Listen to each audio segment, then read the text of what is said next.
Well, this is amazing. I've just been swarmed. I don't know what to call it. I don't know, is it a swarm? What's the collective name for dragonflies?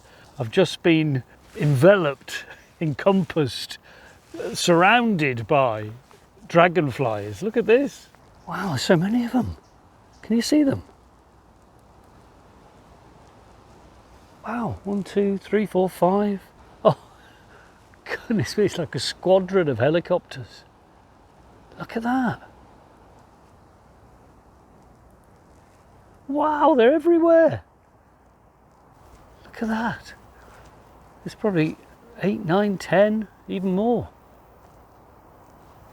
Dragonflies. Actually, rather than trying to follow them, it's probably better that I just keep the camera still and then they can all fly into shot. Wow, what a display. Dragonfly aerobatics team.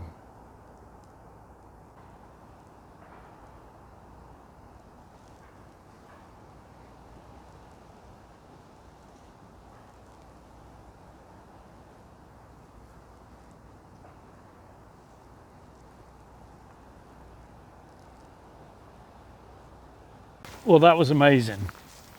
Honestly, I mean, I've seen individual dragonflies, maybe pairs, 2 or 3, but I've never seen that many. I mean, they're still all around me now. I don't know if you can see them just behind me, but maybe they've just all hatched from, I mean, there's a pond about 100 yards away from here, which is connected to Berwick Lodge. So maybe it's just the perfect weather. This is the day, the dragonfly hatching. Fabulous. I hope you managed to see those all right. I wasn't really able to get a close-up, but hopefully you got a good idea of that, because that was really exciting.